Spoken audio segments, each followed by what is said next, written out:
Hello, everyone, and welcome. Starset7 here with Starset7 Gaming. I'm probably live right now. If you want, head over to my Twitch channel and join us at twitch.tv/Starset7 Gaming.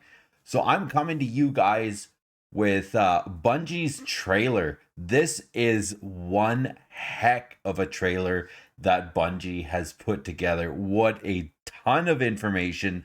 So we're going to be going through and kind of working some things out, maybe adding some bits and pieces here and there to kind of tie some things together.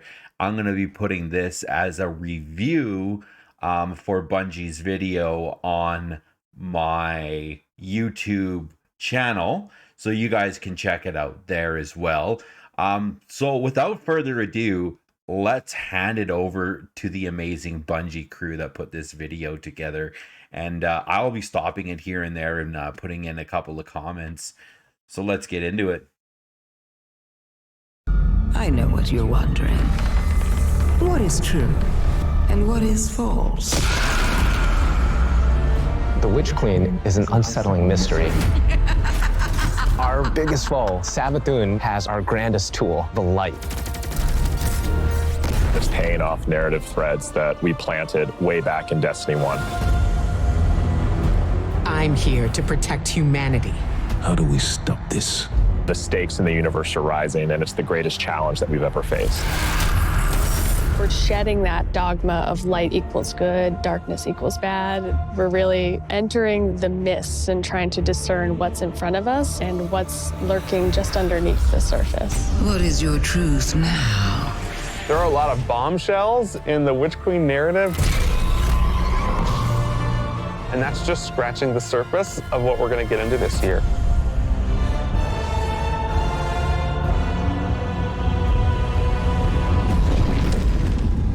Witch Queen and Season of the Risen is chapter 1 and the beginning of the end for the Light and Darkness saga. We're really getting to the core of what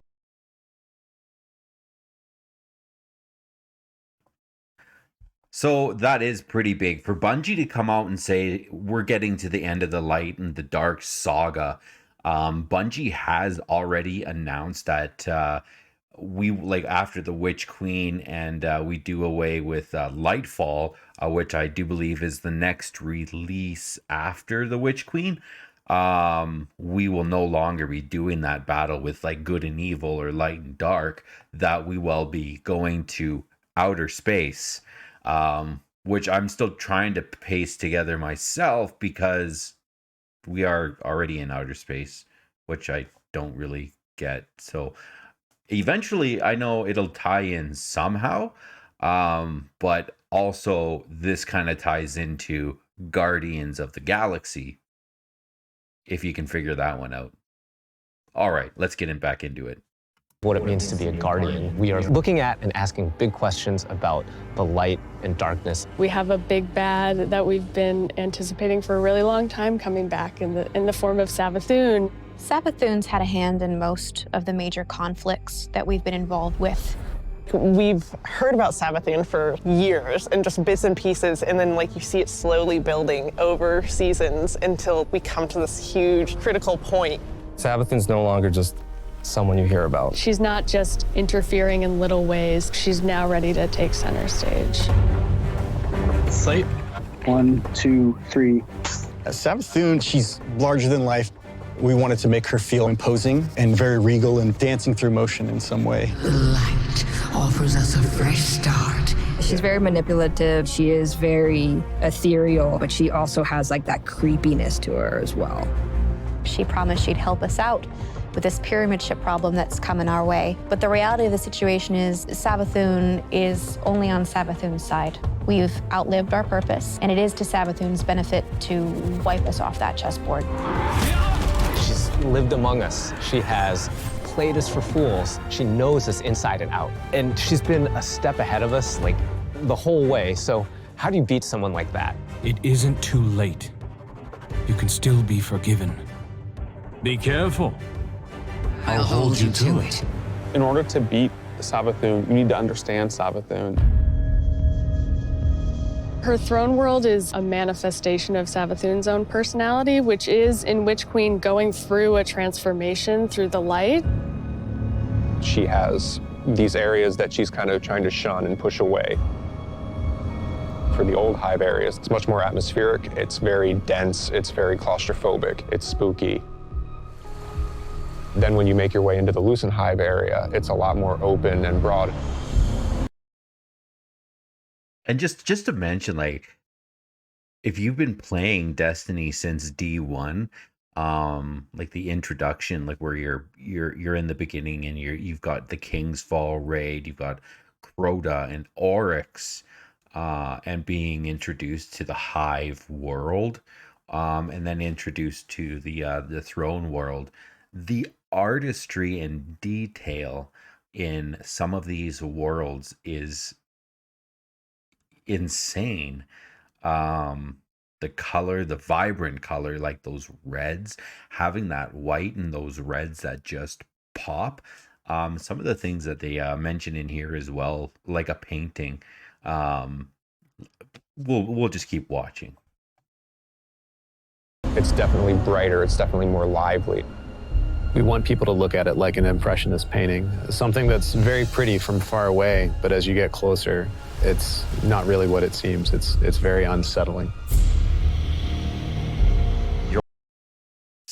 So like literally, like you said, like it's unsettling the closer you get, and they've pieced this together pretty much a lot like the Dreadnought was. The Dreadnought in Destiny 1 was really a puzzle. There was so many different areas that you could go to and do little side quests and missions, little areas to discover. And even in how Bungie has launched a lot of campaigns previously, instead of giving us our Sparrow right away and we just, burn through the world that they've just introduced. I think it was Nessus. I think it was Nessus. Nessus or Saturn, one of the two, that they introduced, and it was so that we could experience the landscape that they introduced and the artistry and detail that they put into that landscape. They've really done a hands down good job on hyping this video and putting this video out. Everything that they're highlighting in here, I mean, it's amazing the work that they've done. Let's continue. You're looking at shapes, you're looking at these things within the world, and you're not entirely sure what they are, and you have to get close and you have to investigate. What's really going to be exciting for players is that they're going to get to play that part of psychic detective, trying to solve the many mysteries of the Throne world. Witch Queen campaign, I think, is probably the most ambitious campaign we've made in a very long time. We're building the definitively Destiny campaign, so leaning into the journey you can find in exotic missions or the mechanics you might find in a dungeon. You have to kind of think your way through. You have to figure out, like, hey, what do I need to do next in order to get to the end of this? We've got Savathun, right? The Queen of Lies, so that's another big one. So basically, they're even saying in some of the story quests, or just your campaign in itself, it'll have some raid mechanics in it, which is kind of cool, figuring out these little puzzles. And even like back to D1, the introduction of the King's Fall raid, it was an amazing puzzle. If you went on like a checklist of, what did you like about the raids in D1 or D2? Well, I liked the puzzles. It was amazing. This campaign is full of surprises. Savathun has all these abilities, and you got to make sure that all of the abilities of the bosses would be something worthy of her. And as I kept thinking about this, I felt like I was really becoming Savathun. We've also added the legendary difficulty, which is called Become Legend. It's not for the faint of heart. It's going to be loaded with these moments that are going to be frustrating, almost like teeth gnashing, but when you get through those encounters, you're going to feel like really accomplished. Double reward. it's going to be hard enough having to do this with barrier champions or overload champions.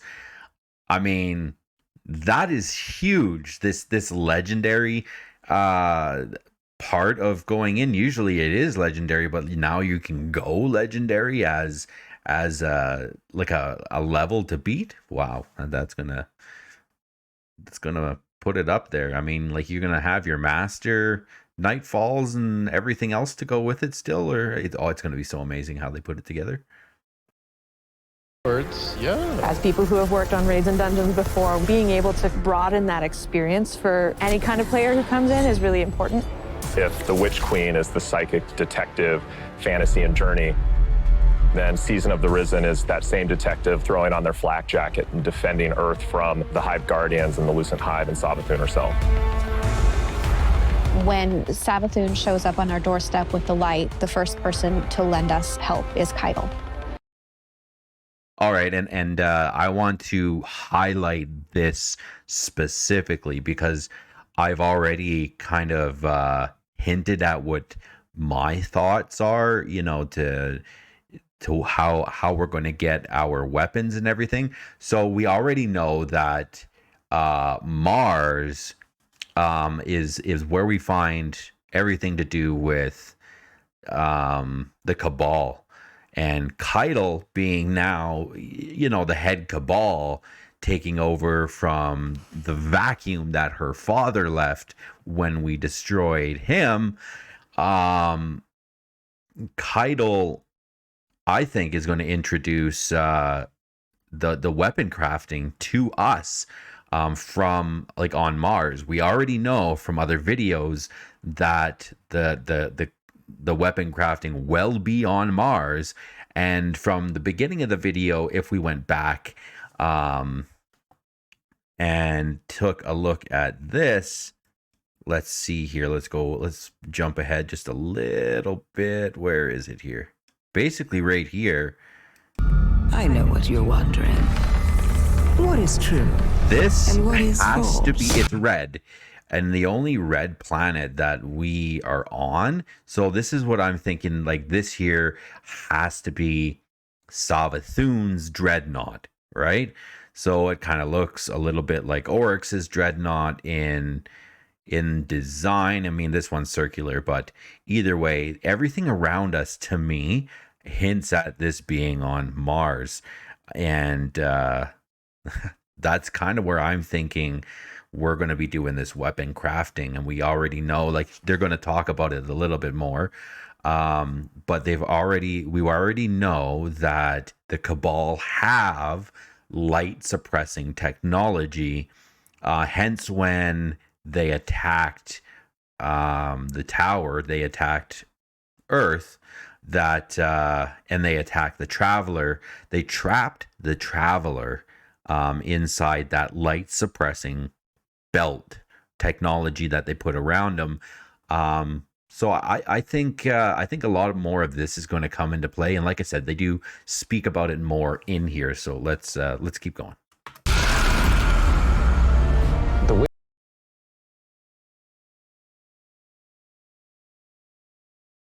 The knight pop its super and it has 2 shields. You immediately are like, oh yeah, I see that connection, and then it's like and then you're like, it hits you with those things, and then you're dead, and it's just an amazing experience. The Guardians themselves kind of feel like a fire team that you're fighting against. You got every class represented. The Acolyte, when that, like, to be in front of a hive and they pop a super, you know, like let's say a certain class of hive, let's say a knight, we have a shield knight is equal to our titan. Oh my god. Hive with supers? Wow. that character casts does very similar thing as the player, like the Arc Wizard. The sparks go out, it's ready to go. If you're not smart about it, if you're not paying attention, you are essentially going to have to play that fight over again. If you're successful in taking down one of these hive units that are wielding the light, you actually have to go up and kill their ghosts. That was like one of my favorite things that we were able to do in this game, is just that moment where you crush. Now, you got to remember too. So if we took a look at, so how is it that Savathûn has the light, right? So I've kind of put my perspective on how Savathûn has the light. Where we are at right now in our season, with Mara Sov, we just collected all of her, I want to say, witch minions, and it's Mara Sov that's going to basically exorcise the worm out of Savathûn. When she does this, Savathûn will then die because her body has never lived without the worm. The worm is what keeps her alive. What keeps the worm alive is killing. It is the destruction. And like it has said before in the lore, Savathûn has watched her kind and race over and over and over and over again do the same thing to the same point and always get destroyed. So she knows that the way they are going about things is not right. It's going to end up being the end of the hive, right? So when she dies, the Traveler imbues Savathûn with the light, which brings her back. Now, when she comes back, she's got no memories. My thing is, when our first campaign or part of the Witch Queen is going to be retrieving Savathûn's memories. I don't know how this is going to be done, whether it's going to be going into the throne world and they're like kept in a box, who knows? But that's kind of my theory, a big theory on how we're going to go about, or how Savathûn goes about getting the light. The ghost. It's kind of this moral dilemma. A ghost is your companion, and now suddenly you have one in your hand and you're about to crush it. The first time it happens, you're like looking at your hand like, I can't believe what I've just done. Am I doing this? Should I be doing this? I have a ghost. Yeah, like, exactly. What does this mean? Savathûn and her Lucent Brood are the most dangerous enemies we've faced so far. And so we're going to need better, more powerful weapons and tools to fight against that threat. We did a bunch of work early on looking at various different types of weapons we could add to the sandbox. We wanted to introduce a special weapon archetype that was effective more at a middle range, but also had these kind of additional roles associated with it. The Glaive is a projectile weapon, and it is a shield, and it's a melee weapon. We wanted to keep that experience in first person. It has an immediacy that you don't really get when you're using a sword because the camera is so much further back. Because this is also a projectile weapon with a slower moving projectile, the onus of skill on aiming these weapons is about leading and compensating for the speed of the projectile and anticipating that. If you're in a really difficult encounter and one of your teammates dies somewhere out in the open where you normally wouldn't be able to get to them, you can bring that shield up and actually get the revive and then fall back. Glaives originate with Savathûn trying to... And I'm really curious about this Glaive. I mean, it is... You see the Guardian holding it, and it kind of seems clumsy, but it's really going to be interesting how they work it into the gameplay and the action.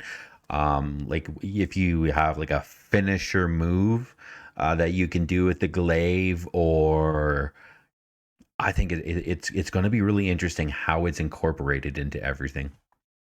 Steal an extremely powerful weapon for her own use, and players will use the weapon crafting recipes that they find throughout the campaign in order to reconstruct this incredibly powerful and incredibly ancient weapon. When you put together your Glaive in the campaign, you just get a taste that that's what you want to do for the rest of the weapons that you get. Weapon crafting lets you target a specific role and go and build that, and you know how long it's going to take you to get there, and you get exactly the thing that you want. I really want to see what people do with it and like the feedback that we're going to get and people sharing all of the things that they're doing with that new system. You're creating your Guardian, and you want to be able to shape your Guardian into what you want them to be. And this gives us a great opportunity to continue to do that. So there's been, as well as a big emphasis on the customization of your Guardian, like how right now in Stasis, we can go in and do more mods and everything with Stasis, and they're introducing, like I said, this 3.0 version of Void abilities. That's going to be huge. They literally have rewrote the mechanics on how we are going to be able to wield our Void abilities, let alone the other abilities in themselves. I mean, I want to kind of take out of one of the other videos. I seen it was like a hunter that was using Arc Strider, but it had stasis. It was like Arc Strider and stasis together. What the heck? That is going to be, if you could put two subclasses together, Arc Strider and a stasis ability in that as well, or if you could like launch a bit of stasis, yeah. Anyways, this is a really big season for weapons in particular. We've got 8 brand new exotics. The Osteostreaker exotic submachine gun. This is something which Guardians have made, but it's modeled after weapons of sorrow, like Thorn and Touch of Malice. Fires swarms of tiny homing projectiles that land on a target and then explode in this poison burst. We have an exotic. So he said it's kind of along the lines of Touch of Malice. So this weapon, is it going to kill us as we use it type thing? Like Tommy's matchbook, I think is the other one, or kills you. Exotic machine gun, where the whole idea is be the Colossus. You can launch a barrage of up to 20 homing missiles. It's a comical amount of projectiles on the screen. We're doing an exotic glaive for each class this time, and the exotic perks tie deeply into the mechanics of the classes. We think they're going to be really cool additions to build crafting. We've got, the usual suite of raid weapons, destination, activity, seasonal. I recounted it this morning, and I think it's about 50 new weapons. You're going to 50 new weapons. So not only are we getting the Witch Queen campaign, so if we, if we analyze, what has been monetized or what have we paid for in, just the Witch Queen campaign, 50 different weapons, that is huge. I mean, I don't think the other campaigns, I can't recall the exact amount of weapons that there has been in a lot of the other campaigns, whether it was the Red War or Forsaken, but I don't believe it was up towards 50 weapons. I mean, that's huge. I have 2 new exotic armors for each class, totaling 6, 1 stasis, 1 non-stasis. The Titan stasis exotic. Cast your barricade, and instead of, this Traveler's Light and the Rally Barricade, you create a giant wall of ice. Even though this thing is massive, you still get all the benefits of a Rally Barricade. Warlock Void exotic, we called them the Devouring Rift legs because we wanted Empowering Rift to feel like it had a place in endgame content the way that Healing Rift does. Empowering Rift doesn't heal you. Well, what if it did? In Season 16, you're going to see a massive revamp to the Void subclass system across all 3 classes. This is a huge update and will allow players to build craft in ways that they've never done before. One of the things we wanted to do is create a core set of verbs like we did with Stasis. Anyone can run suppressors now. I think that's the pretty cool thing to be able to do. Oh yeah, this is where they're kind of touching on running suppressors in your other abilities. This is going to be huge. Running suppressor grenade prompt. Yeah. We wanted you to feel like you were the energy vampire, feel like you were the Night Stalker, feel like you were that protector, that big Sentinel Titan. So you're going to see things like Bastion, a new Titan aspect, where you take your big old Sentinel shield, slam it into the ground, and create this Void Barricade that's going to apply overshield to you and your buddies. My favorite aspect is probably Child of the Old Gods. As this warlock controlling space and time, I'm able to rip a hole into another dimension and then pull out this little sentient black hole. Whenever I target an enemy, my little black hole buddy is going to fly over there and start draining their Okay, what? I mean, not only are you going to apply this to what you're seeing right now in this PvE event, can you imagine being in PvP and going up against the Warlock with this little black flying ball? You're going to be running all over the map trying to get away from that guy. I mean, jeez. No life force. The Void 3.0 update is really setting the stage for how we're thinking about updating the subclasses for the rest of the year. We're going to extend this philosophy to Solar and Arc. Solar obviously is going to be about burning, but there's this other component to Solar, and that's healing. Arc is all about chaining. It's all about lightning, direct attacks, quickness. We're going to take the fantasies that you know and love today. We're going to embellish them. So what you'll see is like all of the new abilities, all the new actions you take, reinforce that to the core. Pretty excited about it. He's pretty fucking excited about it? Yeah, I would say so. I am pretty excited about it. Witch Queen is very much the culmination of the last 6 to 7 years of just Destiny altogether. And really, this is starting the road to the final showdown. But things aren't necessarily just dark and light anymore. There's a lot more nuance in the game. It's going to be a real fight. Players have something that they're really going to be challenged by. I can't wait for everyone to find out what's been going on with Savathûn. Like, I'm excited. You Guardians are so clever, aren't you? From the throne world to the campaign to the customizable build crafting, it all comes together to make Destiny feel really new and fresh. We've got more Destiny coming this year than any other year before. It's one of the most ambitious releases we've ever put together, and the team is firing on all cylinders. Tell me, Guardian, what do you think you're going to do?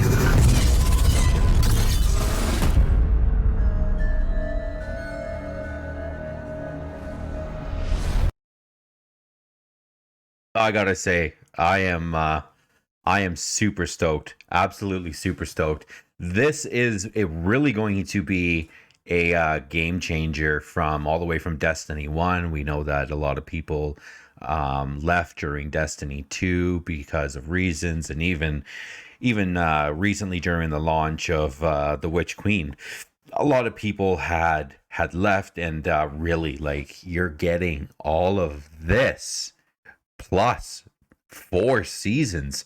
You got to remember, when there is 4 seasons to each one of these DLCs, right? So this is, I think it was called Season of the Risen. I am super stoked. Not only do these graphics look amazing, there's got to be a huge ton of storyline involved in everything. I am greatly looking forward to it. And like I said, this was Starset 7 Gaming's review on Bungie's video, which came out today, February 8th, 2022. I'm looking forward to it. I can't wait. Less than 2 weeks away for this to come out. I mean, you know, to jump in it with you guys, to be able to stream it right away. Can you say hype it up? Oh yes, I am super stoked. So we're going to leave this video off there, and thank you guys very much. If you can help me out, drop down in the channel, hit that subscribe button, hit the like button, leave a comment. Come over to my Twitch channel, which is twitch.tv/Starset7Gaming. My schedule is over there. Also, if you drop down in the channel, you're going to find a bunch of different links to social media, Discord. We are getting a grand Discord going on, growing our community for Starset 7 Gaming. And everything is all about you guys. So come be involved with it. And if you want that positive place to come and get your Destiny 2 experience, come and join us. We would love to have you. I will see you guys all there. Until my next video, everyone. Later.